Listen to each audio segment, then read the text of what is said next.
Assalamualaikum. My name is Michelle Tayyab and welcome to Gohar Publishers. Our motto is redefining the geography of education through digital resources for conceptual learning. और आप जो है वो पढ़ रहे हैं Gohar social studies जो कि है क्लास 4 के लिए। हम हैं अपने लास्ट चैप्टर नंबर 6 पे जो कि है इकोनॉमिक्स, और आज हम उसका लास्ट टॉपिक पढ़ने जा रहे हैं जो कि है 6D यानी कि बैंक है उसके अंदर। और हम जो है वो बैंक के हवाले से सारा कुछ पढ़ेंगे कि वो अपनी सर्विसेज किस तरह से प्रोवाइड करता है और बैंक में जो है वो कौन कौन से मेन एलिमेंट्स होते हैं। तो आइए चलते हैं अपने टॉपिक की तरफ। Bank is a place where you can keep your extra money safe. Bank वो जगह है जहाँ पे आप अपनी एक्स्ट्रा मनी को सेव कर सकते हैं। For example, if you save your extra money in a box then that box is your bank, but there is another bank, this is called a commercial bank. अगर आपके जो extra money है वो आप किसी बॉक्स में भी save कर रहे हैं ना तो उसे आप बैंक बोलेंगे। लेकिन इसके अलावा भी बैंक्स होते हैं जो कि कमर्शियली तौर पे इस्तेमाल होते हैं और बने हुए हैं। A commercial bank is a place or office where people can keep deposit or save their extra money. For example, sometimes your father has a big amount of extra money. Because it is dangerous to keep a big amount of money at home, thieves can steal it, so your father saves that money in the commercial bank. अच्छा जी, इसके अंदर example है जिस तरह आपके वालिद के पास जो है वो बहुत सारे पैसे होते हैं, बहुत एक बड़ी अमाउंट है रकम की, वो घर में रखना जो है वो बहुत ज़्यादा ख़तरनाक हो सकता है। चोरी हो सकते हैं या कुछ और भी हो सकता है, इधर उधर हो सकते हैं, गुम हो सकते हैं पैसे। उन सारे जो है वो शक व शुबाहत को एक तरफ रखते हुए हम क्या करते हैं कि वो बैंक के पास लेकर जाते हैं वो पैसे, और आप सेफली वहाँ पर रख देते हैं क्योंकि वहाँ पर बहुत सारे लोग होते हैं जो उसकी हिफाजत कर रहे होते हैं। फिर वो कहता है banks services. The bank protects your father's money in the bank and takes a little money from your father for this service, protecting your father's money. अब जिस तरह आप कोई भी काम करते हो, आप कहते हो कि मुझे उसके पैसे मिलने चाहिए, तो इसी तरह बैंक भी करता है कि वो हिफाजत करने के थोड़ी सी एक छोटी सी अमाउंट जो है वो आपके फादर के पैसों से चार्ज करता है, और वो क्या करता है उसके एवज अपनी सर्विसेज प्रोवाइड करता है, उनको सेव रखता है। Then the bank uses that money to do some business and make a profit. फिर बैंक क्या करता है उन पैसों से, जैसे आपके पास एक एंटरप्रेन्योरियल आइडिया है, आप जो है वो बैंक के पास जाते हो, अपना आइडिया उनके साथ शेयर करते हो, वो जो आपको लोन प्रोवाइड करता है वो पैसे उधर इस्तेमाल होते हैं, यानी वो बिजनेस में आपके पैसे इन्वेस्ट करता है। And then the bank gives a little part of the profit to your father too. और फिर उसके अंदर से जो वो पैसे ले रहा है उसमें से भी बैंक आपके फादर को प्रॉफिट प्रोवाइड करता है। But when your father needs his money back, your father writes a request on a piece of paper to the bank for the money back.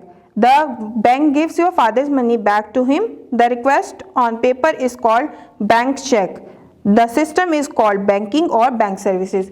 फिर एक टाइम ऐसा भी आता है कि आपके फादर को अपने सारे पैसे वापस चाहिए होते हैं, तो वो क्या करते हैं, वो एक पेपर पे रिक्वेस्ट करते हैं कि मुझे अपने सारे पैसे वापस चाहिए। उस पेपर को हम क्या बोलते हैं, चेक बोलते हैं, और जो वो आपको प्रोवाइड कर रहा है वो सारा सिस्टम जो है वो आपको बैंकिंग कहलाता है या पे बैंक सर्विसेज कहलाता है। अच्छा जी, अब हम नेक्स्ट पे चलते हैं और एक्टिविटी नंबर 3 है यहाँ पर। वो कहता है learn to fill in a bank cheque printed here with the help of your teacher. अच्छा, यहाँ पे उन्होंने एक बैंक चेक आपको बना के दिया हुआ है, आप इसको जो है ना वो खुद भी लिख सकते हो। आपको भी पता होना चाहिए कि चेक किस तरह से हम जो है वो यूज़ कर सकते हैं। यहाँ पे चेक बना हुआ है, आप अपनी टीचर की मदद से इसको फिल आउट करना सीख सकते हो। नंबर 4 पे एक्टिविटी में वो आपको कहता है फॉर टीचर्स, ये टीचर्स के लिए एक्टिविटी है। Make a chart with the picture of different type of entrepreneurs with bank lines under the with blank lines under the pictures. Now let the students label the type of entrepreneur for example.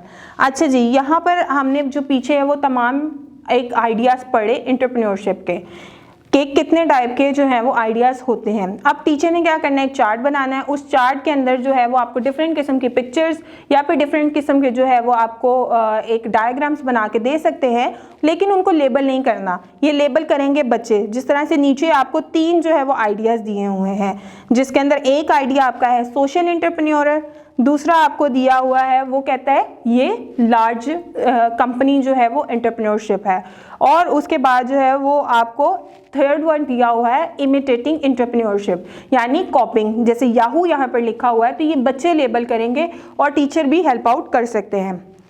Number 5 पे हमारे पास last activity है इसके अंदर take 3 boxes, label the box 1 right entrepreneur, box 2 with wrong entrepreneur and box 3 with choose one. Put 3 boxes on the table as shown in the picture. 3 किस्म के आपने जो है वो बॉक्सेस बनाने हैं, जिसके अंदर आपने एक पे लिखना है राइट एंटरप्रेन्योर, दूसरे पे लिखना है रॉन्ग एंटरप्रेन्योर और तीसरे पे आपने एक चूज करने का बॉक्स बनाना है. Write 5 right and 5 wrong definitions of entrepreneur on these strips of paper. Then put all 10 strips in the box with the label choose one.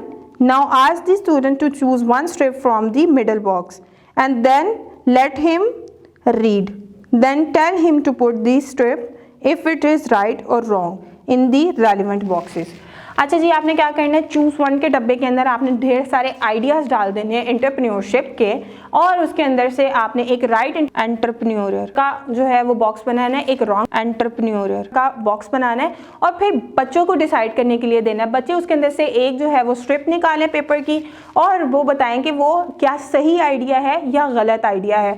अगर वो आइडिया सही है, वो एंटरप्रेन्योर की पूरी डेफिनेशन के अंडर आता है, तो डैट मीन्स कि वो राइट वाले में जाएगा. लेकिन अगर वो बिल्कुल गलत आइडिया और अगर वो कोई एंटरप्रेन्योरियल आइडिया है ही नहीं, तो वो रॉन्ग एंटरप्रेन्योरियल बॉक्स में जाएगा.